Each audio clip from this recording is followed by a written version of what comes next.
Bismillahirrahmanirrahim. Assalamualaikum warahmatullahi wabarakatuh. Hari ini kita akan lanjut kembali kuliah mengenai jurnal hallmark dari immune aging atau penuaan pada sistem imun atau biasa disebut dengan immunosenescence.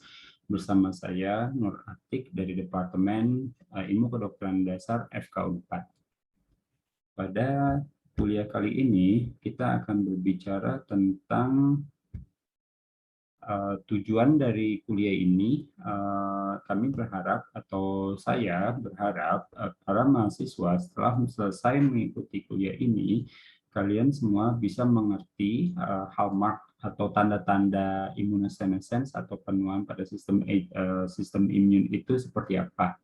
Seperti itu. Kemudian lanjut dengan skop diskusi pada hari ini, kita spesifikkan atau mengkerucutkan diskusi menjadi yang pertama adalah definisi dari aging itu sendiri, kemudian tanda-tanda umum proses penuaan pada sistem imun, baik itu kita start dari innate immunity dan immunosenescence-nya, proses immunosenescence.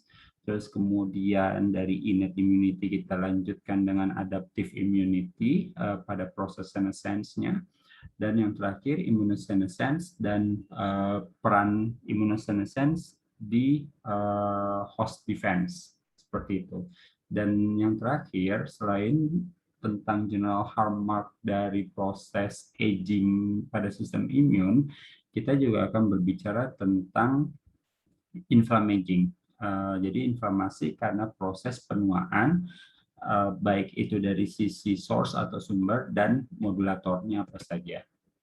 Oke, sekarang kita start dari definisi aging.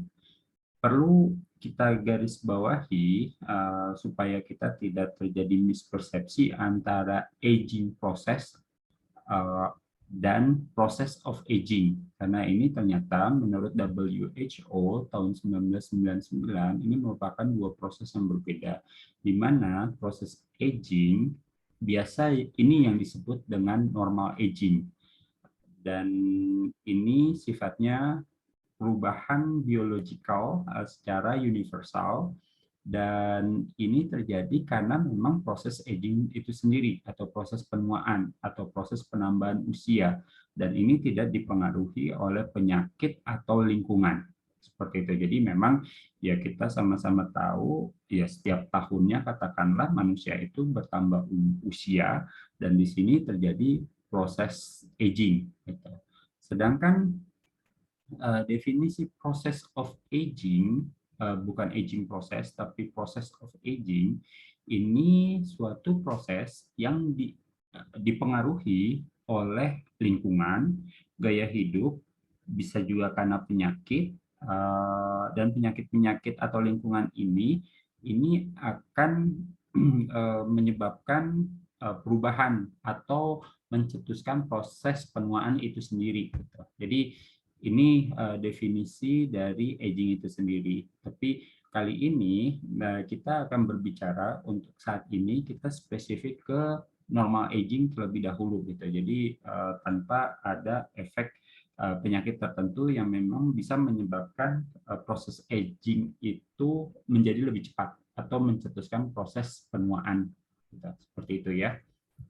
Ya, sekarang kita lanjut ke berbicara tentang aging. Sebelum kita lebih dalam ke level jaringan, maka karena saya kebetulan orang biologi sel, kita start dari proses penuaan di level selular. Gitu. Kalau misalnya rekan-rekan mahasiswa bisa saja melihat ini sumbernya dari sini.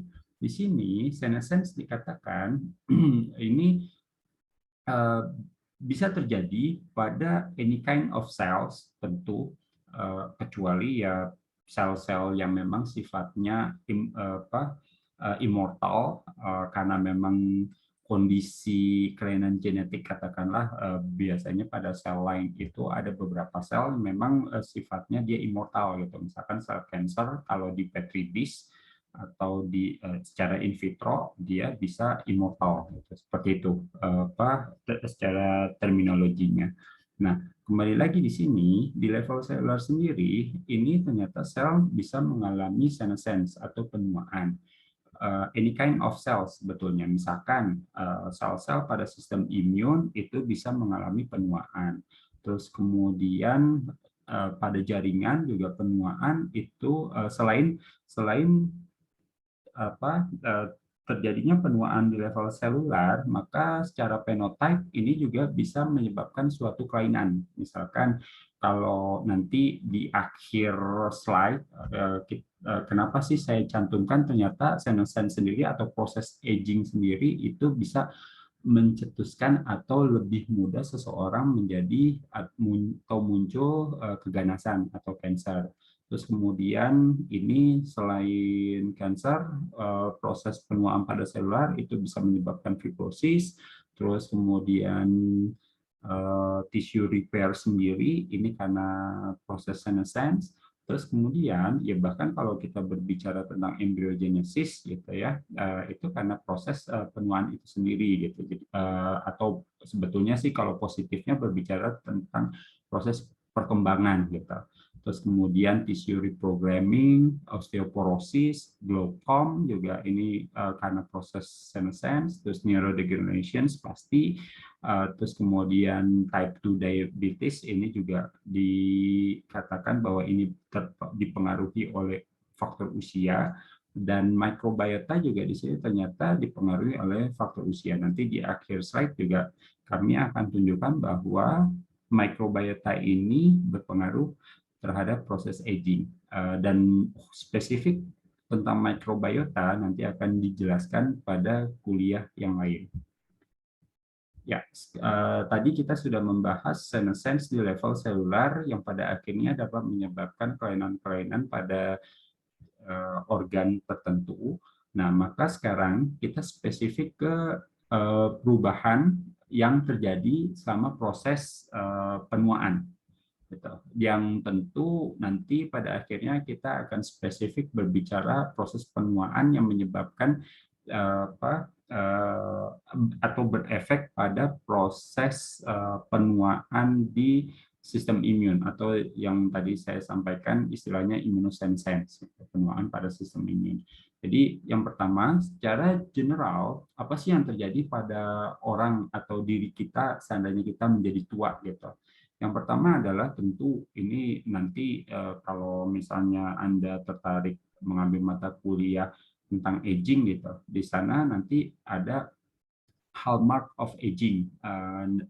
Untuk saat ini saya tidak akan menjelaskan gitu ya, namun demikian secara keseluruhan atau garis besar atau overview ini terjadi yang pertama kalau merasa activity itu dia menurun gitu pada proses aging. Terus kemudian tumor insidensi ini meningkat karena tadi disampaikan juga di slide sebelumnya senescence sendiri, sel senescence itu bisa meningkatkan cancer atau keganasan. Terus kemudian ya karena ini nanti di atas atau di sini disampaikan bahwa ada proses immunosenescence, maka dia bisa meningkatkan kerentanan untuk mendapatkan infeksi. Terus kemudian mereka juga atau orang-orang yang pada usia lanjut ini menjadi angka kejadian autoimun atau reaksi inflamasi itu juga meningkat. Dan yang terakhir secara kasat mata tanda kutip gitu ya, ini para orang usia lanjut ini akan mempengaruhi respon imun pasca mereka mendapatkan vaksinasi. Ini tentu dia akan menurun gitu. Maka kalau seandainya kita melihat kembali atau mundur melihat proses pengembangan vaksin, katakanlah yang paling dekat kemarin vaksin COVID-19 gitu ya, maka selalunya pada saat pengembangan itu start di usia katakanlah usia produktif terlebih dahulu gitu. Katakanlah dari di atas 18 sampai 65-an gitu. Seperti itu. Biasanya yang di atas 65 atau usia tua ini memerlukan waktu tersendiri untuk dilakukannya penelitian gitu. Karena apa? Ya karena sistem imunnya berbeda antara orang dewasa muda dengan dewasa tua atau lansia gitu. Sehingga memang di sini sudah disampaikan secara tersendiri. Terus kemudian kita lihat kembali di sini, lalu apa yang terjadi dengan timiknya sendiri secara organ imunnya gitu. Maka di sini dikatakan, ini saya dapat dari sini, silakan rekan-rekan mahasiswa jika ingin melihat lebih detail bisa lihat dari paper ini. Ini timik outputnya dia akan menurun gitu. Lalu apa yang terjadi dengan proses adiposit di thymus? Padahal kita ketahui thymus merupakan salah satu organ limfoid, bahkan limfoid organ primer gitu. Di sini dikatakan bahwa terjadi peningkatan adiposit pada thymus sendiri. Terus kemudian si thymus epithelial cells-nya sendiri justru yang berperan, ini terjadi penurunan. Dan kemudian dikatakan juga interleukin 7 productions dari timik itu juga menurun gitu. Jadi dari sini saja kita sudah bisa membayangkan kembali gitu. Terus kemudian jika kita lihat sel-sel yang memang berpengaruh terhadap sistem imun. Katakanlah di sini T limfosit dan B limfosit. Untuk T limfosit, naif T cell-nya dia menurun gitu. Padahal ini kan naif T cell ini sangat dibutuhkan gitu kan kalau seandainya nanti suatu saat ada infeksi baru katakanlah yang memang tubuh belum mengenali, maka yang berperan terlebih dahulu kan si naif T cell ini gitu. Lalu apa yang terjadi atau kondisinya bagaimana dengan memory T cell? Justru memory T cell dia sudah banyak, ya jelas gitu karena faktor usia sudah lama hidup, maka si T cell sendiri sudah terpapar banyak sekali jenis infeksius atau agent dari luar gitu kan, antigen dari luar sehingga ya memory T cell di sini juga sudah banyak gitu kan. Terus kemudian untuk T cell receptor diversity, kelainan dari ragam dari T cell reseptor ini dia sudah menurun gitu kemampuannya. Terus kemudian untuk CD8 dan CD4 ini juga terjadi disparitas atau perbedaan di mana CD8 ini lebih tinggi atau meningkat dibandingkan CD4 yang kecenderungannya dia menurun gitu. Itu kalau seandainya kita observe atau kita lihat di T lymphocyte. Lalu bagaimana dengan B lymphocyte? Ini kita ketahui B lymphocyte ini kan dia yang menghasilkan si imunoglobulin gitu.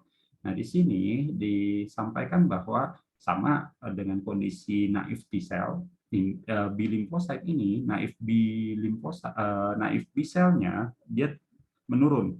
Lalu untuk memori B cell-nya dia meningkat karena sama alasannya seperti yang memori T cell.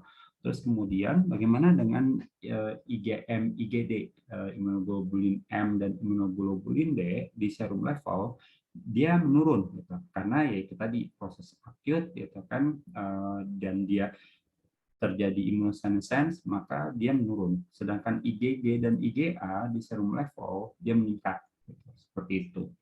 Kemudian ini juga ada istilah yang namanya inflammatory aging. Jadi inflamasi karena proses aging itu sendiri gitu. Lalu apa saja nih marker atau hallmark-hallmarknya gitu selama proses aging sendiri gitu.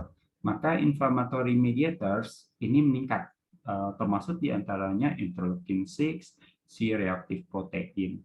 Dan di sini terjadi juga peningkatan fungsi peningkatan kerusakan dari jaringan gitu. Ya salah satunya di sini kan thymus gitu.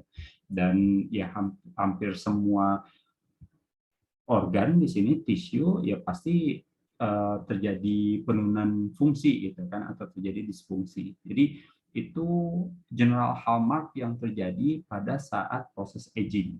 Lalu kita lihat satu persatu nih.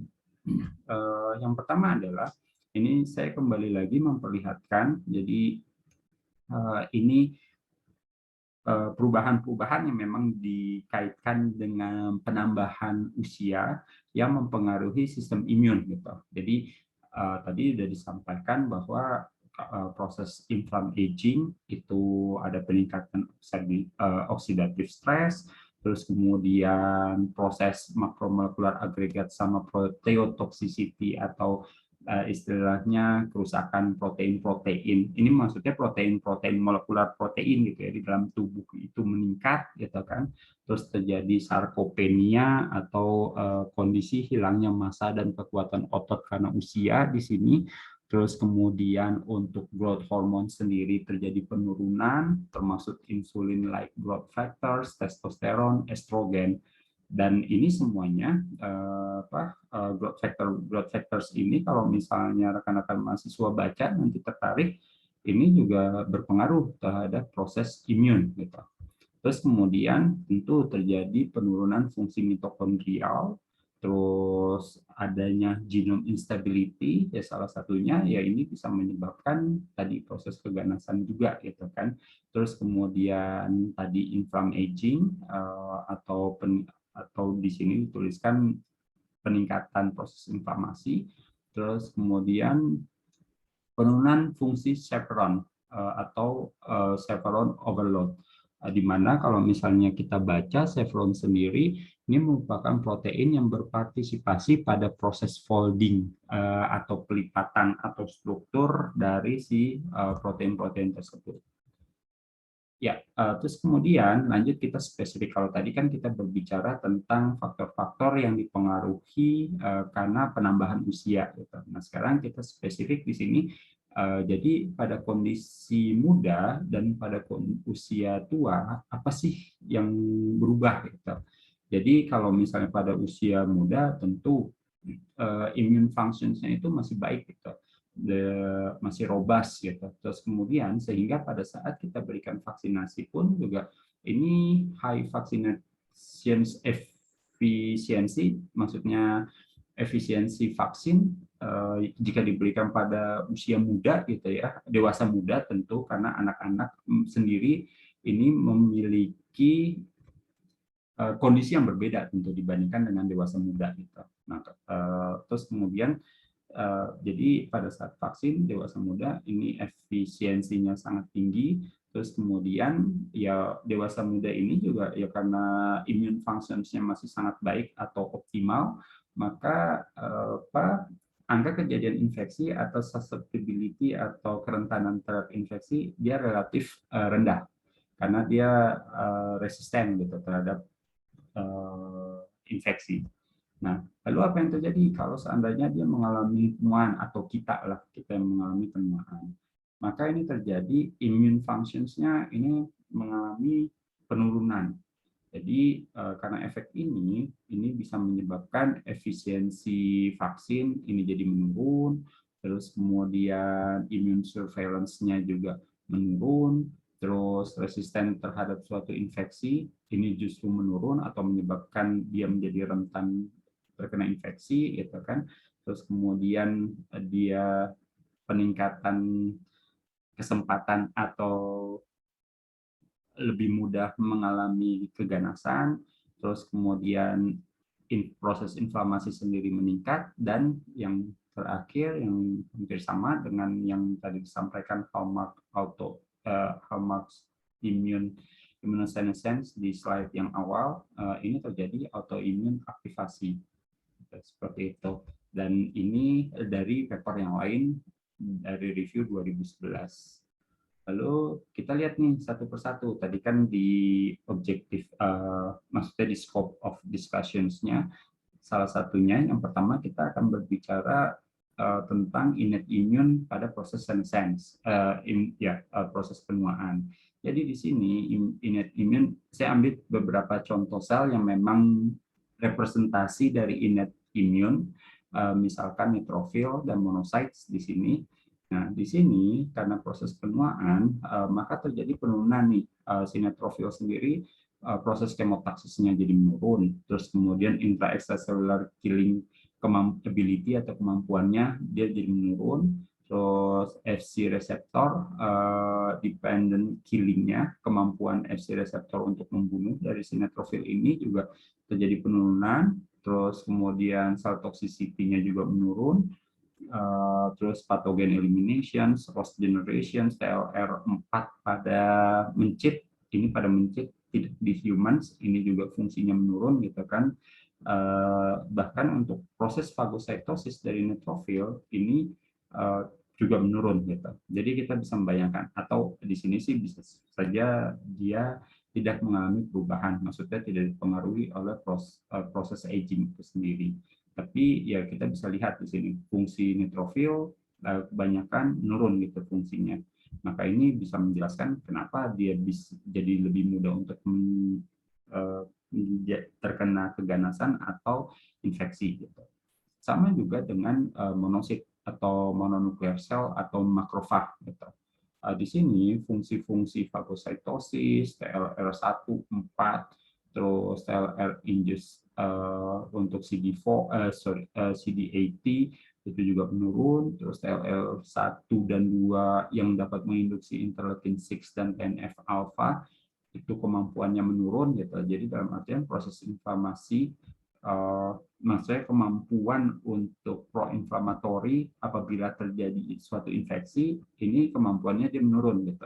Terus kemudian CD68 makrofag di bone marrow secara persentasinya jumlahnya menurun, dan kita tahu bahwa CD68 ini ada di makrofag, dan fungsinya untuk apa sih CD68 ini? Fungsinya dia sangat berperan pada proses endositosis. Ya. Jadi ya kita ketahui itu kan kalau makrofag salah satunya kan katakanlah dia memakan mikroba atau viral gitu kan, memakan dalam artian di sini endositosis gitu ya kan, sampai nanti si antigen tersebut dalam hal ini virus atau bakteri akan dihancurkan masuk ke dalam lisosom gitu, seperti itu. Nah, terus kemudian yang terakhir di sini juga kemampuan untuk imunomodulatori dari sitokin itu juga terjadi perubahan, bahkan ke arah penurunan. Untuk innate immune cell lain, di sini disampaikan NK cell dan dendritic cells. Di sini juga fungsi dari NK cell dan dendritic cells ini menurun gitu dari ekspresi CD69, CD69 ini sangat berperan untuk proses diferensiasi dari T cell ini menurun, terus kemudian fungsi rilis dari IL-2 dan IL-12 mediated chemokine itu menurun, terus calcium mobilization, cytotoxicity, dan IL-2 dependent interferon gamma productions juga itu menurun. Tapi di sini berdasarkan referensi ini dikatakan bahwa meskipun fungsinya menurun, tapi jumlahnya meningkat, atau dibalik gitu ya. NK cell dengan proses agingnya dia meningkat, namun demikian sayangnya fungsinya menurun.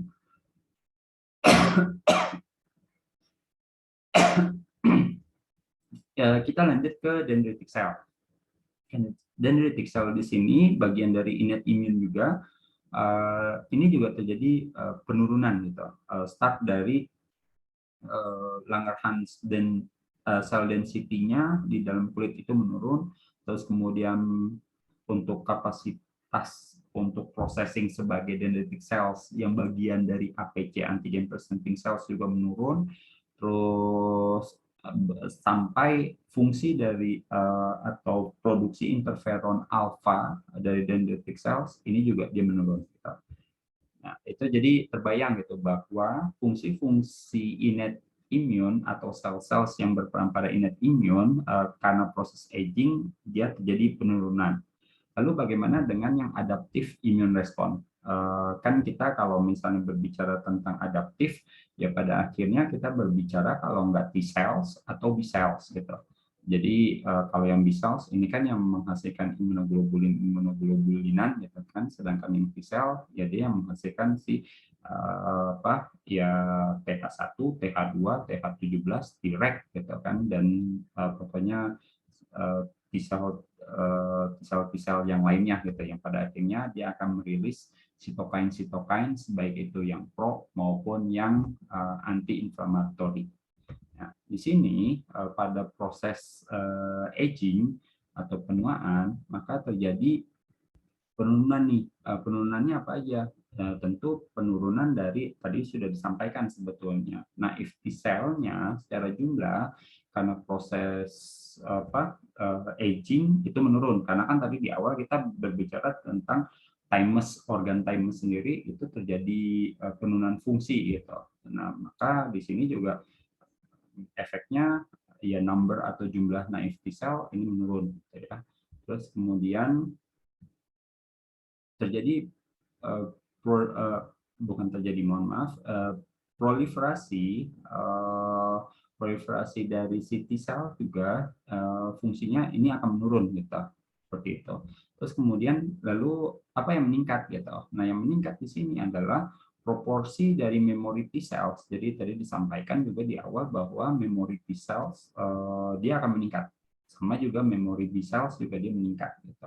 Terus kemudian TH17 T-cells juga yang subsetnya subset T-cell TH17 itu meningkat, dan kita paham gitu ya, untuk penyakit-penyakit tertentu dalam hal ini khususnya autoimun, TH17 itu justru sangat berperan atau dominan gitu kan.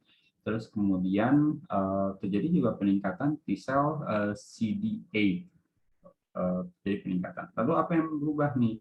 Nah, yang berubah di sini contohnya adalah T-Rex CD4 seperti itu. Terus kemudian terjadi juga masih di T-cell ini terjadi perubahan pada second messenger generations, misalkan NF-kappa beta sama NF-AT, terus kemudian perubahan lipid atau immunological synapse, terus perubahan biochemical mechanisms, terus perubahan ROS generations, dan perubahan interleukin 2 dan interferon gamma generations, seperti itu. Jadi ini perubahan-perubahan yang terjadi, perubahan-perubahan T-cell maksudnya yang terjadi karena proses aging. Lalu bagaimana dengan B-cell itu sendiri gitu? B-cell juga sama, prinsipnya adalah untuk yang naïve B-cell dia menurun, terus antibody specificity-nya juga menurun, terus sampai ke sinyal defects juga ini ada, misalkan protein kinase C activations, proliferations untuk menghasilkan immunoglobulin stimulations itu juga terjadi penurunan. Lalu yang meningkat, kalau yang memori dia meningkat gitu, sama seperti yang T-cell tadi, seperti ini. Terus kemudian autoantigen specificity meningkat dan TTP. Terus kemudian yang berubah juga ada si B-cell repertoire. Ini dia terjadi perubahan. Jadi itu ya sudah kebayang. Jadi tadi perubahan-perubahan pada innate imun dalam hal ini sel-selnya ada NK sel, makrofag, monosit, neutrofil, itu karakteristiknya perubahannya apa? Tentu kita nggak kita belum kita di sini tidak membahas katakanlah innate yang katakanlah yang mekanik gitu, barrier mekanik misalkan kulit, terus kemudian si bulu hidung gitu kan, atau epitelial sendiri, ya tentu itu juga terjadi proses perubahan secara anatomi gitu kan, seperti itu. Itu juga pasti berpengaruh atau dan bisa menjadi hallmark juga untuk proses immunosenescence. Nah, selanjutnya ini sebagai adjuvan aja atau tambahan, selain perubahan-perubahan sistem imun tadi, sebetulnya terjadi nih perubahan di level molekular karena proses aging tersebut.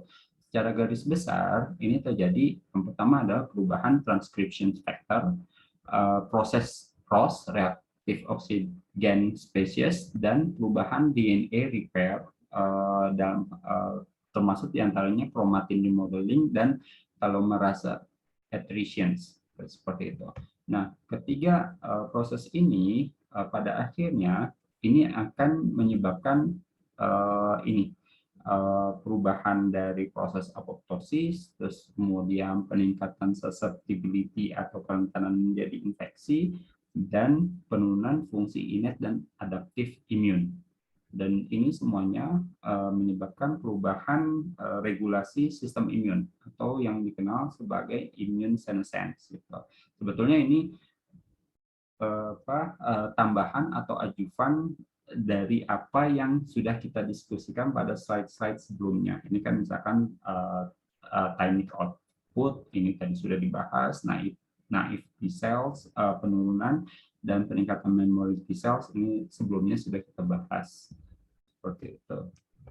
Nah, sekarang ini juga perlu kami sampaikan di sini biar mahasiswa juga paham tentang sebetulnya berbicara tentang inflammaging atau proses inflamasi karena proses penuaan itu apa saja sih yang bisa mencetuskan itu gitu, dan apa yang akan terjadi kalau misalnya terjadi inflammaging ini. Jadi yang pertama adalah proses-proses yang bisa menstimulasi atau memodulasi proses inflammaging.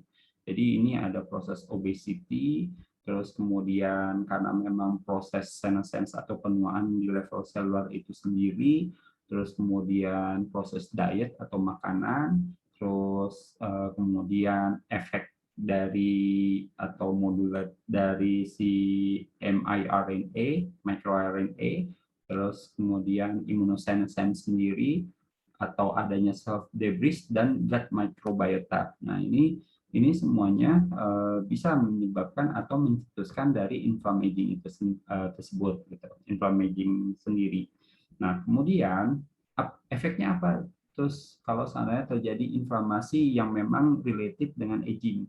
Nah, salah satunya adalah ini terjadi tumor inisiasi gitu. Seperti itu. Maka kan tadi di slide nomor 1, 2, 3, 4, di slide nomor 4 gitu ya, yang ada gambar kakek-kakek sama nenek-nenek, proses aging itu meningkatkan keganasan gitu, angka kejadian keganasan karena prosesnya seperti ini gitu. Tadi juga udah disampaikan di atas di slide-slide sebelumnya.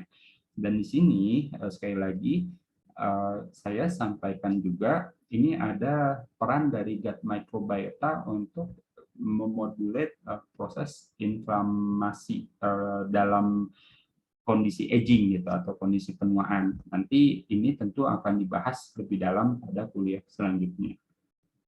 Nah, yang terakhir di sini saya ingin menyampaikan bahwa mekanisme-mekanisme yang mempengaruhi gangguan, bukan gangguan ya, disregulasi deh, regulasi yang tidak normal dalam hal ini regulasi sistem imun karena proses penuaan itu sendiri.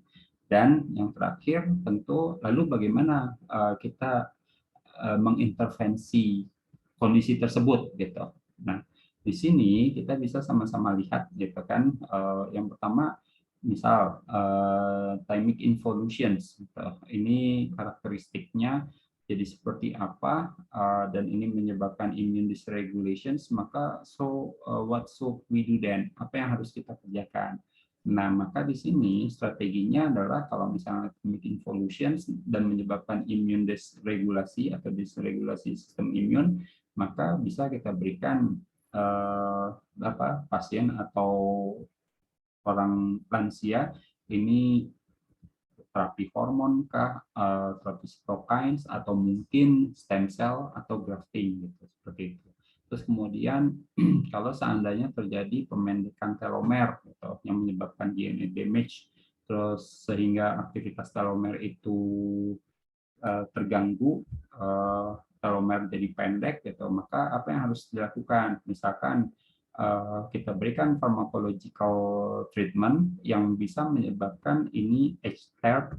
HTERT itu adalah human telomerase reverse transcriptase gitu. Jadi kita berikan sehingga nanti si telomer sendiri bisa kembali lebih baik gitu. Jadi proses-proses attritions atau erosions ini bisa terhambat gitu atau diperbaiki. Lalu apa yang terjadi ini kalau seandainya proses aging karena stres dari external stress gitu, misalkan ROS, UV yang menyebabkan DNA damage atau proteotoxicity atau toksisitas atau si protein-protein dalam molekular protein dalam tubuh itu menjadi toksik gitu ya, sehingga banyak yang hilang atau rusak. Ini terjadi modifikasi dari protein, lipid, dan DNA. Nah, ini apa yang harus dilakukan? Ya prinsipnya misalkan ya diberikan saja antioksidan gitu. untuk meningkatkan antioksidan enzim di dalam tubuh, sehingga proses kerusakan ini yang menyebabkan immune dysregulation itu bisa dihambat. Lalu yang terakhir, misalkan kalau seandainya ada antigenic load dari luar, gitu kan, misalkan ada viral infections, ini menyebabkan low grade inflammations. Nah, maka apa yang harus dilakukan? Misalkan kita meningkatkan fungsi dari chevron atau proteasome functions, dan misalkan agent dari luar yang memang bisa meningkatkan autofagi, gitu kan.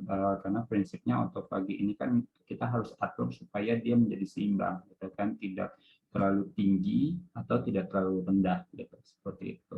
Jadi ini beberapa strategi untuk memaintain kondisi imun pada orang-orang tua, gitu, seperti itu, supaya regulasi sistem imun pada lansia itu menjadi baik kembali atau jadi optimal. Untuk referensinya, silakan rekan-rekan mahasiswa bisa lihat di 3 referensi ini, jurnal-jurnal ini. Mungkin itu saja yang bisa saya sampaikan. Terima kasih. Assalamualaikum warahmatullahi wabarakatuh.